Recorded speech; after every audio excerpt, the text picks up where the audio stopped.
আসসালামু আলাইকুম, নার্গিস মজিদ লিমা স্বাগত জানাচ্ছি এনটিভির মধ্যরাতের খবরে। ক্রাউন সিমেন্ট শিরোনাম দেখছিলেন, এবার পুরো খবর। স্বার্থান্বেষী মহল সেনাবাহিনীকে নিয়ে মিথ্যা, বানোয়াট ও উদ্দেশ্য প্রণোদিত অপপ্রচার চালাচ্ছে বলে অভিযোগ করেছেন সদর দপ্তরের army training and doctrine command lieutenant general Mainur Rahman. দেশের মানুষের মতো সেনাবাহিনীও অবাধ সুষ্ঠু নির্বাচন চায় জানিয়ে তিনি বলেন, এর মাধ্যমে দেশের স্থিতিশীল পরিবেশ আরও ভালো হবে। জানানো হয়, আসছে জাতীয় নির্বাচনে ৯০,০০০ থেকে ১ লাখ সেনা সদস্য নিয়োজিত থাকবে। ফাহাদ মোহাম্মদের report. In aid two civil পাওয়ারের আওতায় মাঠে সেনাবাহিনী। বুধবার রাজধানীর বনানীতে বাহিনীর নিয়মিত কার্যক্রম সম্পর্কিত সংবাদ সম্মেলনে সামাজিক যোগাযোগ মাধ্যমে অপপ্রচার রোধে করণীয় নিয়ে সাংবাদিকদের প্রশ্নের জবাবে সেনা সদর জানায়, সেনাবাহিনী আগের থেকে অনেক বেশি ঐক্যবদ্ধ। যে কিছু স্বার্থান্বেষী মহল সেনাবাহিনী, বিশেষ করে সেনাবাহিনীর নেতৃত্বকে প্রশ্নবিদ্ধ করার জন্য মিথ্যা, বানোয়াট এবং উদ্দেশ্য প্রণোদিতভাবে অপপ্রচার চালাচ্ছে। নির্বাচন ঘিরে অস্ত্র উদ্ধার এবং সীমান্ত দিয়ে অস্ত্র প্রবেশ রোধে অভিযান জোরদার করা হচ্ছে বলেও জানায় সেনা সদর। একই সাথে হারানো ৮১ ভাগ অস্ত্র উদ্ধারের তথ্যও জানানো হয়। এ যাবৎ আমরা শতকরা ৮১ ভাগ হারিয়ে যাওয়া অস্ত্র উদ্ধার করতে সক্ষম হয়েছি এবং শতকরা ৭৩ ভাগ হারিয়ে যাওয়া গোলাবারুদ আমরা উদ্ধার করেছি। ত্রয়োদশ জাতীয় সংসদ নির্বাচন অবাধ, সুষ্ঠু ও নিরপেক্ষ করার জন্য নির্বাচন কমিশনের পরিপত্র অনুযায়ী দায়িত্ব পালন করবে সেনাবাহিনী। নির্বাচনকালীন সময়ে আমরা ৯০,০০০ থেকে ১ লক্ষ সেনা সদস্য মাঠ পর্যায়ে আমরা নিয়োজিত করব, যেটা এ যাবৎকালের সর্বোচ্চ। আইনশৃঙ্খলা রক্ষাকারী বাহিনীগুলোকে সাহায্যের জন্য বাংলাদেশ সেনাবাহিনী সর্বদাই বদ্ধপরিকর। এ সময় আইন শৃঙ্খলা পরিস্থিতি নিয়ে প্রশ্নের জবাবে সেনাবাহিনী জানায়, নির্বাচন হলে স্থিতিশীলতা আসবে, সেনাবাহিনী ক্যান্টনমেন্টে ফিরে যাবে। গত ১৫ মাস সেনাবাহিনী বেসামরিক প্রশাসনের সহায়তায় নিয়োজিত আছে এবং অত্যন্ত চ্যালেঞ্জিং এবং প্রতিকূল পরিস্থিতির মধ্যে দিয়ে দায়িত্ব পালন করছে এবং আমি বলবো অত্যন্ত পেশাগতভাবে দায়িত্ব পালন করেছে। আমরাও চাই একটা সুষ্ঠু নির্বাচন অনুষ্ঠিত হোক এবং আমরা সেনানিবাসে ফেরত আসতে পারি। অন্যদিকে গুমের অভিযোগে গ্রেফতার সেনা কর্মকর্তাদের বিষয়ে বাহিনীটি জানায়, সেনা ও আইসিটি দুটি বিশেষ আইন, এই দুটিকে মুখোমুখি করা ঠিক হবে না। আমরা আইনের প্রতি শ্রদ্ধাশীল। দেশের যে প্রচলিত আইনগুলো আছে সেটার মধ্যে যেভাবে বিচার হবে, আমরা চাইবো যে সরকার একটি স্বচ্ছ প্রক্রিয়ার মাধ্যমে বিচারটি সম্পূর্ণ করবে এবং আমরা দুইটা এককে সামনাসামনি দাঁড় করাবো না। সরকার যেটাকে ভালো মনে করে সেভাবেই যেন এটা এগিয়ে যায়, সেভাবেই আমরা এগিয়ে যাচ্ছি। আমরা প্রস্তুত আছি। যদি এটা আর্মি অ্যাক্টের অধীনে বিচার করতে বলে তাহলে আমরা করতে পারবো, সেভাবে আমরা প্রস্তুতি নিচ্ছি। সরকার যেভাবে ভালো মনে করবে সেভাবে অভিযুক্ত সেনা সদস্যদের বিচার প্রক্রিয়া চলবে বলেও জানায় সেনা সদর। Fahad Mohammad, NTV news, Dhaka. BNP নেতারা বলেছেন, জুলাই সনদ স্বাক্ষরের পর নতুন করে ঐকমত্যের কিছু নেই। এ নিয়ে কেউ অচলাবস্থা সৃষ্টি কিংবা পরিস্থিতি ঘোলাটে করতে চাইলে জনগণ তাদের প্রত্যাখ্যান করবে। তারা বলেন, ক্ষমতাকে যারা আরও প্রলম্বিত করতে চান তারা ভুলের মধ্যে রয়েছে। বুধবার পৃথক অনুষ্ঠানে তারা এসব কথা বলেন। হাসান মাহমুদের রিপোর্ট। ৭ই নভেম্বর জাতীয় বিপ্লব ও সংহতি দিবস উপলক্ষে রাজধানীর ডিপ্লোমা ইঞ্জিনিয়ার্স ইনস্টিটিউশন মিলনায়তনে এই আলোচনার আয়োজন করে জাতীয়তাবাদী শ্রমিক দল। আলোচনায় বিএনপি নেতারা বলেন, রাজনীতিতে বিভাজন সৃষ্টির মধ্য দিয়ে অনেকে নির্বাচনকে বানচাল করতে চাইছে, যা সফল হবে না। তারা বলেন, অনেক ষড়যন্ত্র চলছে, সবাইকে সতর্ক থাকতে হবে। আজকে যারা চেয়ারে বসে অথবা চেয়ারের বাইরে থেকে ক্ষমতার স্বাদ আস্বাদন করে মনে করছেন এটা আরো একটু লম্বা করবেন এবং জনগণকে 14তে ভোট দিতে দেন নাই, 18তে রাত্রে করেছে, 24-এ দরকার পড়ে নাই, এখন 26-এও এটাকে টেনে লম্বা করে অধিকার হারা করে রাখবেন। আমার মনে হয় সেই সুযোগ হয়তো ষড়যন্ত্র করতে পারেন। সব জায়গায় চেষ্টা করবেন যাতে করে আগামী নির্বাচনে ধানের শীষের প্রার্থীরা বিজয়ী হয়। এদিকে চট্টগ্রাম 10 আসন থেকে বিএনপির মনোনীত প্রার্থী আমির খসরু মাহমুদ চৌধুরী নিজের নির্বাচনী এলাকায় গেলে নেতাকর্মীরা তাকে অভিনন্দন জানান। এ সময় এক প্রশ্নের জবাবে আমির খসরু বলেন, কেউ নতুন করে রাজনৈতিক পরিস্থিতি ঘোলাটে করতে চাইলে তা জনগণ মানবে না। যতটুকু ঐক্যমত হয়েছে সনদ সই হয়ে গেছে, আবার নতুন করে আলাপ আলোচনার কোনো সুযোগ নাই। যেগুলো ঐক্যমতের বাইরে প্রত্যেক দলেরই অনেক কিছু আছে দাবি দেওয়া, যেটা ঐক্যমত আসেনি। কারণ ঐক্যমত হওয়ার সব বিষয়ে সব দলের সম্ভব না। এটা তো আর বাকশাল না যে আমাকে সকলে একমত হইতে হবে। এখানে ঘোলাটে করার কোনো সুযোগ নাই, বিলম্বিত করার সুযোগ নাই, অচল অবস্থা সৃষ্টি করার কোনো সুযোগ নাই। যারা করতে চাইবে জনগণ তাদেরকে প্রত্যাখ্যান করবে। সবাইকে ধানের শীষের পক্ষে ঐক্যবদ্ধ থাকার আহ্বান জানান নেতারা। Hasan Mahmud, NTV news, Dhaka. গণভোট না হলে জাতীয় নির্বাচনের কোনো আইনি ভিত্তি তৈরি হবে না বলে মন্তব্য করেছেন জামায়াতে ইসলামের আমির ডাক্তার শফিকুর রহমান। তিনি জানান, জামায়াত জোট করবে না, তবে সমঝোতার সম্ভাবনা আছে। সেক্ষেত্রে বদল হতে পারে অনেক প্রার্থীর নাম। বুধবার সিলেট ওসমানী আন্তর্জাতিক বিমানবন্দরে সাংবাদিকদের কাছে তিনি এসব কথা বলেন। সিলেট থেকে সজল ছত্রীর রিপোর্ট। দলের আমির নির্বাচিত হয়েছেন তৃতীয়বারের মতো। এরপরই নিজ এলাকা সিলেট সফর। স্বাভাবিকভাবেই নেতাকর্মীদের উষ্ণ অভ্যর্থনায় সিক্ত হলেন জামায়াত ইসলামীর আমির ডাক্তার শফিকুর রহমান। সকাল 7:30টায় সিলেট ওসমানী আন্তর্জাতিক বিমানবন্দরে অবতরণের পর সাংবাদিকদের সাথে কথা বলেন জামায়াত আমির। জানান, এবারের নির্বাচনে জোট করছে না জামায়াত, তবে সমঝোতার ভিত্তিতে সব ইসলামী দলের ভোট এক বাক্সে আনতে বদল হতে পারে বিভিন্ন আসনের প্রার্থীর নাম। আমরা কোনো জোট করব না, এটা আমাদের সিদ্ধান্ত। তাইলে কি করব? আমরা নির্বাচনী সমঝোতা করব। আমরা যে কথাটা বলেছি যে প্রত্যেকটি জায়গায় একটা বাক্স হবে, সেই নীতিতেই আমরা আগাচ্ছি। এবং শুধু ইসলামী দল না, এখানে ইসলামী দলের পাশাপাশি দেশপ্রেমিক প্রতিশ্রুতিশীল আরও যারা আছেন তারাও ইতিমধ্যে সংযুক্ত হচ্ছেন এবং আরও আপনারা দেখতে পাবেন সংযুক্ত হবে ইনশাল্লাহ। ফেব্রুয়ারিতে নির্বাচন হতে হবে, তা না হলে দেশে বিশৃঙ্খলা হতে পারে দাবি করে ডাক্তার শফিকুর রহমান বলেন, পিআর পদ্ধতি ও গণভোট না হলে আগামী নির্বাচনের কোনো আইনি ভিত্তি থাকবে না। আমরা আপনাদের সবাইকে নিয়ে ফেব্রুয়ারির ইলেকশন আদায় করে ছাড়বো ইনশাআল্লাহ।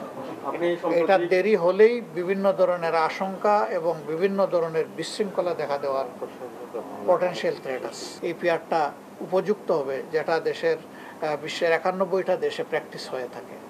জনগণ এটা বুঝলে আমরা বিশ্বাস করি এটা গ্রহণ করবে। গণভোট আগে না হলে কিসের ভিত্তিতে সাধারণ নির্বাচনটা হবে? এই জন্য আমরা চাই গণভোটও আগে হোক এবং সনদ যেটা এটা তার আইনি বাস্তবতা খুঁজে পাবে।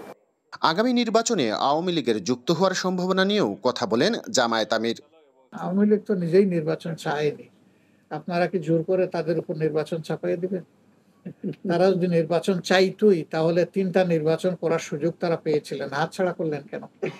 তারা তো নির্বাচনে বিশ্বাসী, কথা প্রমাণ করতে পারেননি। ওসমানী আন্তর্জাতিক বিমানবন্দরে ডাক্তার শফিকুর রহমানের সাথে ছিলেন জামায়াতের স্থানীয় ও কেন্দ্রীয় নেতারা। সজল ছত্রী, এনটিভি নিউজ, সিলেট। জাতীয় নির্বাচনের আগেই জুলাই সনদ বিষয়ে গণভোট চায় বাংলাদেশ জামায়াতে ইসলামী। বুধবার বিকেলে নির্বাচন কমিশনের সঙ্গে বৈঠক শেষে সাংবাদিকদের এমনটি জানান দলের সহকারী secretary general doctor Hamidur Rahman Azad. এর আগে জামায়াতের 2 সদস্যের প্রতিনিধি দল প্রধান নির্বাচন কমিশনার সহ নির্বাচন কমিশনারদের সঙ্গে বৈঠক করেন। বৈঠকে নির্বাচন বিষয়ে জামায়াতে ইসলামীর দেয়া 18 দফা দাবির অগ্রগতি নিয়ে আলোচনা করা হয়। একই দিনে নির্বাচন ও গণভোট বিষয়ে কমিশনের কাছে আপত্তি জানিয়েছে জামায়াতে ইসলামী। সংশোধিত আরপিওতে আর কোনো সংশোধনী জামায়াত মানবে না বলে জানান দলটির নেতারা। এনসিপির আহ্বায়ক নাহিদ ইসলাম বলেছেন, তার দল এককভাবে নির্বাচনের প্রস্তুতি নিচ্ছে। বিএনপি চেয়ারপারসনের আসনে প্রার্থী দেবে না তার দল। এদিকে এনসিপি, গণ অধিকার পরিষদ এবং এবি পার্টি সহ 9টি দল নিয়ে তৃতীয় জোট গড়তে চূড়ান্ত আলোচনা চালিয়ে যাচ্ছে দলগুলো। বুধবার দুপুরে রাজধানীর পল্টনে বাংলাদেশ রাষ্ট্র সংস্কার আন্দোলনের কেন্দ্রীয় কার্যালয়ে এই আলোচনা হয়। ইফতেখার রেজার রিপোর্ট। জুলাই গণ অভ্যুত্থানে শহীদ গাজী সালাউদ্দিনের পরিবারের সঙ্গে সাক্ষাৎ করেন নাহিদ ইসলাম। সাক্ষাৎ শেষে গণমাধ্যমে তিনি জানান, আগামী 1 সপ্তাহের মধ্যে জাতীয় নির্বাচনে দলের প্রার্থিতা ঘোষণা করা হবে। আমরা গাজী সালাউদ্দিন ভাইয়ের এই মৃত্যুতে গভীরভাবে শোকাহত। গণ অভ্যুত্থানের অংশগ্রহণকারী আহতদের সুচিকিৎসার দায়িত্ব এই অন্তর্বর্তী সরকারের ছিল, তারা তা সম্পূর্ণরূপে পালন করতে পারেনি বিধায় আমরা এখনো আমাদের লাশের সারি বাড়তেছে, নাসিরউদ্দিন পাটোয়ারি বলেছেন।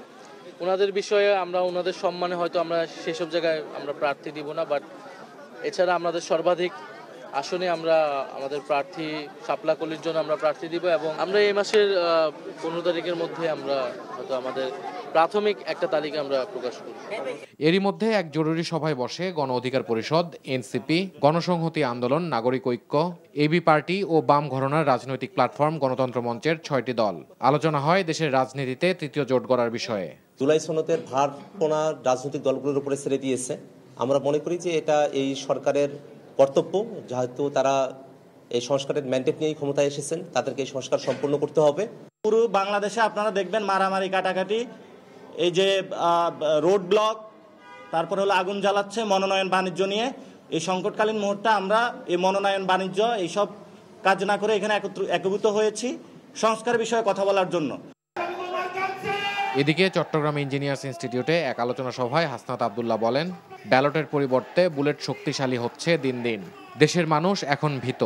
সংসদ হচ্ছে রাজপথ, আমাদের সংসদ হচ্ছে রাজপথ, আমাদের শক্তি হচ্ছে জনগণ এবং আমাদের সবচেয়ে বড় ইনভেস্টমেন্ট হচ্ছে আমাদের সততা। আমরা রাজনৈতিক সততাই হচ্ছে আমাদের সবচেয়ে বড় ইনভেস্টমেন্ট। আমাদের ব্যাকডোর কোনো ধরনের নেগোসিয়েশন আমরা বিশ্বাস করি না। আমরা জনগণকে সাথে নিয়ে আমরা লড়াই করতে প্রস্তুত। আমরা শুনছি ব্যালট বাক্স নাকি 12টার মধ্যে ভরে ফেলা হবে, ব্যালট বাক্স নাকি 12টার মধ্যে ছিনতাই করে ফেলা হবে। কিন্তু আমরা বলতে চাই, একজন হাসনাত আব্দুল্লাহ, আমরা যদি রাস্তায় দাঁড়ায় থাকি আপনাদের সমস্ত শক্তি দিয়েও আমরা ব্যালটের জয় আপনি থামাইতে পারবেন। এনসিপি কারো বগল দাবা হয়ে সংসদে যেতে চায় না বলেও মন্তব্য করেন হাসনাত আব্দুল্লাহ। আমরা নির্বাচনটা আমাদের জিততে হবে, নির্বাচন ব্যবস্থাকে জিতাইতে হবে। Iftekhar Reza, NTV news, Dhaka. সংবিধান বাইবেল বা কোরআন নয় যে তাকে পরিবর্তন করা যাবে না বলে মন্তব্য করেছেন রাষ্ট্রের প্রধান আইন কর্মকর্তা মোহাম্মদ আসাদুজ্জামান। গণতন্ত্রকে শক্তিশালী করতে সংবিধানের মৌলিক কাঠামো ঠিক রেখে পরিবর্তনের পক্ষে মত দেন তিনি। তত্ত্বাবধায়ক সরকার ব্যবস্থা ফিরিয়ে আনতে করা আপিল শুনানিতে এসব কথা বলেন অ্যাটর্নি জেনারেল। যে প্রক্রিয়ার সাবেক প্রধান বিচারপতি রায় দিয়েছেন সেজন্য তার শাস্তি দাবি করেন তিনি। হাসান জাবেদের রিপোর্ট। তত্ত্বাবধায়ক সরকার ব্যবস্থা ফিরিয়ে আনতে করা আপিল শুনানির ৮ম দিনে রাষ্ট্রপক্ষে অ্যাটর্নি জেনারেল তার বক্তব্য তুলে ধরেন। তিনি বলেন, সংবিধানের মৌলিক কাঠামোর একটি হচ্ছে গণতন্ত্র। কাজেই গণতন্ত্রকে শক্তিশালী করতে সংবিধান পরিবর্তন করা যেতেই পারে। আর গণতন্ত্রকে নস্যাৎ করতেই রাজনৈতিক উদ্দেশ্যে আওয়ামী লীগ সরকার বিচার বিভাগের মাধ্যমে তত্ত্বাবধায়ক সরকার ব্যবস্থা বাতিল করেছিল। গণতন্ত্র যদি আমার বেসিক স্ট্রাকচার হয়, সেই গণতন্ত্রকে শানিত করার জন্য, ঋদ্ধ করার জন্য, উন্নত করার জন্য, সংরক্ষণ করার জন্য, সমৃদ্ধ করার জন্য যে কোনো পদক্ষেপই এটা বেসিক স্ট্রাকচারের সাথে মার্চ করবে এবং সেই অনুসারেই খায়রুল হকের জাজমেন্ট রং ইন্টারপ্রিটেশন, রং থিওরির উপর লেখা। কোরআন কিংবা বাইবেল কেউ পরিবর্তন করতে পারবে না, সংবিধান পরিবর্তনযোগ্য।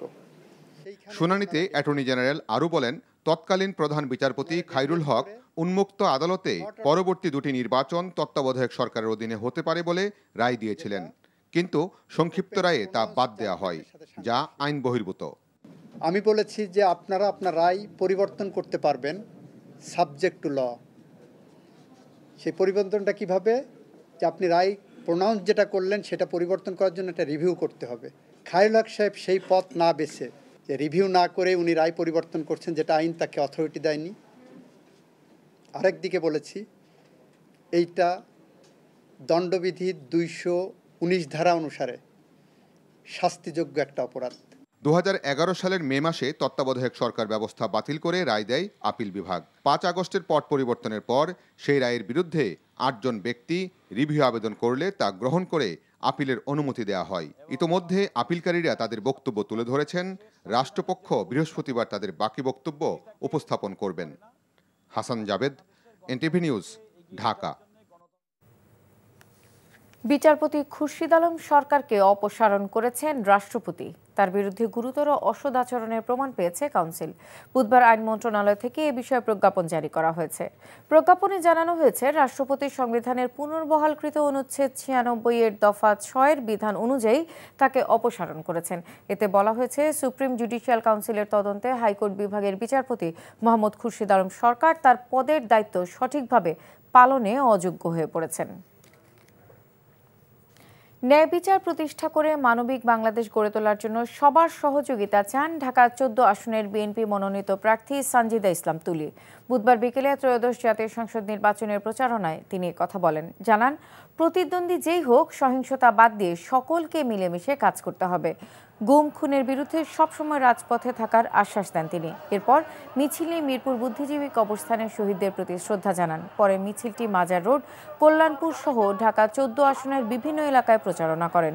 মিছিলে অংশ নেন ছাত্রদল, যুবদল, স্বেচ্ছাসেবক দল সহ বিএনপির অঙ্গ সংগঠনের কয়েক হাজার বিএনপি নেতাকর্মী।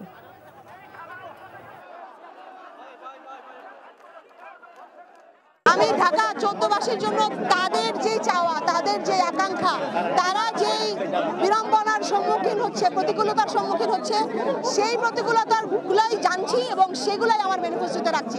কারণ সেই আকাঙ্ক্ষার যদি বাস্তবায়ন করতে না পারি, প্রকৃত অর্থে আসলে তাদের জন্য কিছু করা হবে না। আয়নাঘরের ওই সিক্রেট ডিটেনশন সেল থেকে আমরা কিছু প্রাণ ফেরত পেয়েছি। আরমান ভাই হচ্ছে আমার সেই ভাই, আর যেই ভাইদের ফেরত পাইনি হয়তো ওই আয়নাঘরেই ছিল। আমার ভাইয়ের মতো, সুমন ভাইয়ের মতো হাজারো ভাই যারা আছে, তাদের অধিকার আদায়ের জন্য আমাকে এখনো থাকতে হচ্ছে রাজপথে। রাজধানীর উত্তরার মাইলস্টোন স্কুলে বিমান বাহিনীর প্রশিক্ষণ বিমান দুর্ঘটনায় বিমানে ত্রুটি ছিল না।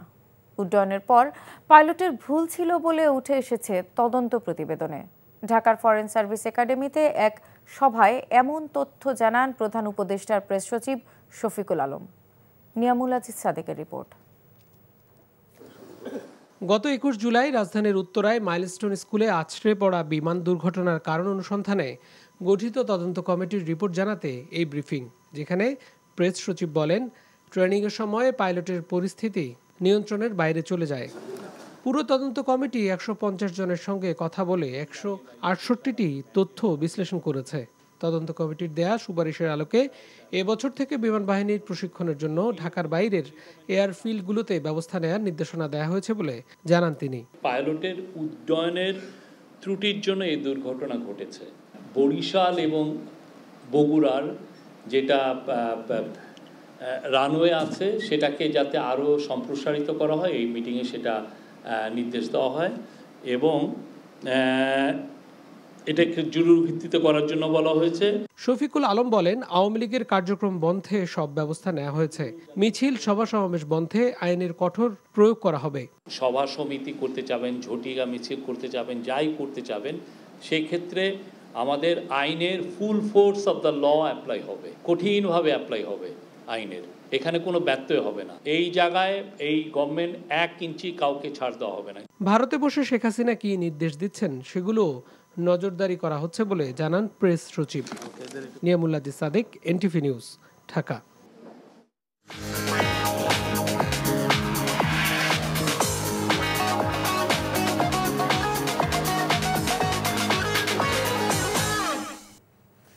মার্কেন্টাইল ব্যাংক অর্থনীতির খবর। একীভূতকরণের তালিকায় থাকা শরিয়া ভিত্তিক দুর্বল 5টি ব্যাংকের পরিচালনা বোর্ড ভেঙে দিয়ে আনুষ্ঠানিকভাবে প্রশাসক নিয়োগ করল বাংলাদেশ ব্যাংক।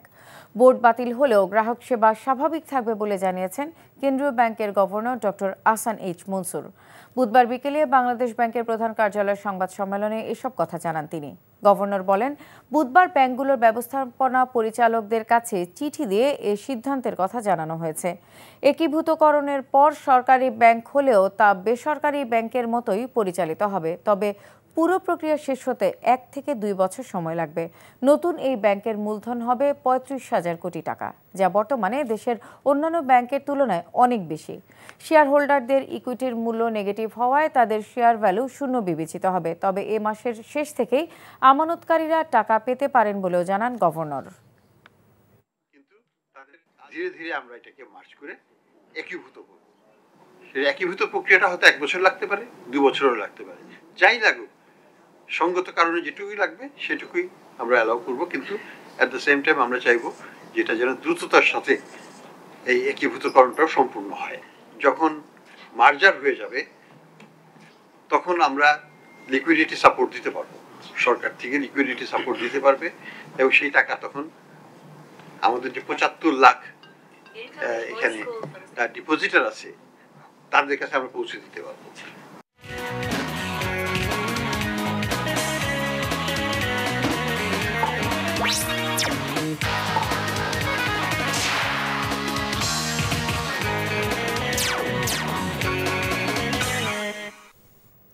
ইস্পাহানি মির্জাপুর খেলার খবর। বাংলাদেশ দলের সিনিয়র সহকারী কোচের পদ ছাড়লেন মোহাম্মদ সালাউদ্দিন। এক সংবাদ বিজ্ঞপ্তিতে বিষয়টি নিশ্চিত করেছে বিসিবি। আয়ারল্যান্ড সিরিজ শেষেই তার এই দলের সাথে দেখা যাবে না এই কোচকে। সালাউদ্দিনের এই সিদ্ধান্ত ব্যক্তিগত হতে পারে বলে মন্তব্য বোর্ড পরিচালক খালেদ মাসুদ পাইলটের। এদিকে আশরাফুলের নতুন ভূমিকা নিয়ে আশাবাদী সাবেক এই অধিনায়ক। নিলয় মজুমদারের রিপোর্ট। বুধবার সকালে পদত্যাগের আনুষ্ঠানিকতা স্বার্থেই বিসিবিতে উপস্থিত হয়েছিলেন মোহাম্মদ সালাউদ্দিন। ৪ ঘন্টা পর বিসিবি ত্যাগ করেন তিনি। সশরীরে পদত্যাগপত্র জমা না দিলেও বিসিবি সভাপতির নিকট আগেই ইমেলে নিজের সিদ্ধান্ত জানান মোহাম্মদ সালাউদ্দিন। গণমাধ্যমের মুখোমুখি না হলেও জানা গেছে দায়িত্বটার উপভোগ করছেন না বলেই এই সিদ্ধান্ত এই কোচের। প্রত্যেকটা মানুষেরই ব্যক্তিগত মতামত আছে। নিঃসন্দেহে সালাউদ্দিন অবশ্যই একজন ভালো কোচ ছিলেন, এখনও আছেন। সামহাও হয়তো তার পার্সোনাল কোনো রিজনের কারণে হয়তো উনি রিজাইন দিয়ে থাকতে পারেন, বাট তারপর আমি বলবো এটা পার্সোনাল মতামত। যখন একটা মানুষ কোচ বলেন বা যে কোনো একজন মানুষ যখন চাকরি করতে যায় তার পার্সোনাল ওপিনিয়নে চিন্তা করে তো সে যায়, তো তার নিজস্ব ব্যক্তিগত মতামত থাকে যে আমি করবো কি, কন্টিনিউ করবো কি করবো না, বাট আমি আসলে এই ব্যাপারটা জানি না। আয়ারল্যান্ড সিরিজের জন্য মোহাম্মদ আশরাফুলকে ব্যাটিং কোচ হিসেবে নিয়োগের পর পদত্যাগ করলেন সালাউদ্দিন। তবে আশরাফুলকে নিয়োগ দেওয়া নিয়ে সালাউদ্দিনের পদত্যাগের কোনো সম্পর্ক নেই বলে মনে করেন খালেদ মাসুদ। দেশের প্রথম তারকা ক্রিকেটারের নতুন দায়িত্ব নিয়ে আশাবাদী পরিচালক। তো আমি শিওর যে আশরাফুল ভালো কিছু করবে, বিকজ লম্বা সময় ধরে ক্রিকেট খেলেছে এবং ক্রিকেট কোচিং লেভেল কোর্স করেছে, লেভেল 3 পর্যন্ত করেছে, টাফ টাইম পার করেছে। এই কয়েকদিন আগে বরিশাল টিমের সাথে কাজ করছে, সেখানে কিন্তু সব ম্যাচগুলো হারছে বেশিরভাগ। তো এই যে সব কিছু সমন্বয়ে আপনি যখন ব্যাকফুট থেকে যখন আবার আসবেন, আমার মনে হয় যে ভালো কিছু আমি আশা করি। 3 বছরের জন্য চুক্তিবদ্ধ হওয়ার ঠিক 1 বছরের মাথায় দায়িত্ব থেকে সরে দাঁড়ালেন মোহাম্মদ সালাউদ্দিন। Niloy Majumdar, NTV news, Dhaka. এই ছিল মধ্যরাতের খবরে। এই খবরের ভিডিও সহ আপডেট জানতে ভিজিট করুন এনটিভি অনলাইন www.ntvbd.com। এছাড়াও এনটিভির জনপ্রিয় সব অনুষ্ঠান ও খবরের আপডেট জানতে ভিজিট করুন আমাদের ইউটিউব ও ভেরিফাইড ফেসবুক পেজে। ধন্যবাদ সবাইকে।